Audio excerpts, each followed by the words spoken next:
question. Okay. Last week we talked, I think I told you, my one grandson, KaiThomasKnight, wants to be an actor.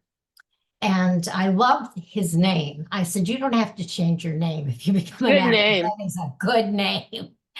And so he went to theater college or whatever you call it for 2 years. And he now got accepted at, I think it's the Stella Adler Oh, yeah. place. Yes, he's all excited. So he's in New York. He's in New York. So I'm just wondering if you could give him any advice or tips about the Big Apple and just being successful, just finding, networking, good places to eat. I am a terrible networker.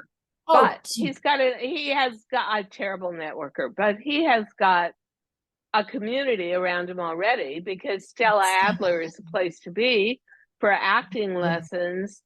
And if he is truly an actor, everybody within his sphere is going to recognize that and want to help him, support him, and give him advice. On the other hand, listen to your inner self. Most people just want to talk. And a lot of people are going to be jealous of you and your talent, and they're going to want to downgrade it. And the third thing is, I've been through a million more rejections than I have acceptance. Yes. My biggest ideas in life that just really took me to another level, nobody believed in me. When I brought those ideas to them, they were looking at me like, are you crazy? And something inside of me said, okay, if you don't understand what I'm trying to do and it's going to be huge, then you're not meant to take the journey with me. That is my afterthought. So I would say, if I had to tell you who was my most endearing love of my life, it was my talent. Who was my best friend in life? It was my talent.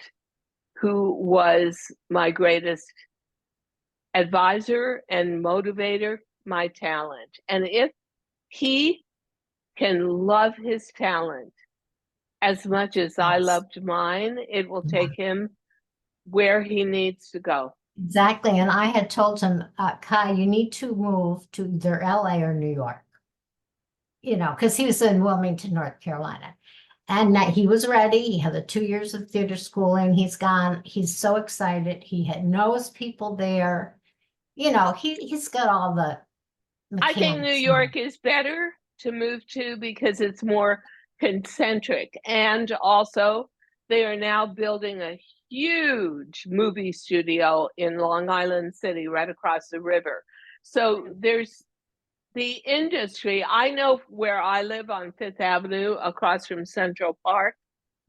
Oh my God, the number of TV shows that are being shot here, and your whole neighborhood is overtaken by crew and lights, and it's like a regular occurrence. We're not even excited about it. We're like, who is it now? No, oh, Nicole Kidman. Okay. Yeah. He's moving to the right city. Yes, he's because there. for some reason they're bringing back a lot of the TV and movie industry to New York.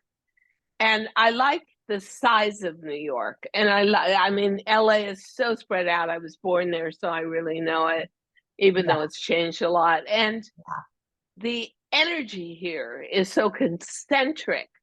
You can really plug into it. So the other thing I would say is, you're in an artistic field, but most artistic fields are run by guys who have money, but don't trust talent. Talent is too ephemeral. So what you need under your belt is to get a couple of roles that grab the public's attention and make money. And once they see you as a dollar sign, you're in. And then you can get to the next point and the next point. But don't expect people to fawn over you. I came to New York. I knew that's where I needed to be for passion. I knocked on a million doors and I said, I'm talented. I know I can do it. And they all looked at me and slammed the door. And then I finally, out of the 1,000, got one person, Bloomingdale's, to believe in me. And that's what I needed. And so the other thing I say is, at some point in your burgeoning beginning career, you are going to get a chance. Make the most out of it. Be your best and most brilliant, because you never get a second chance at Oh, no. first impression. And he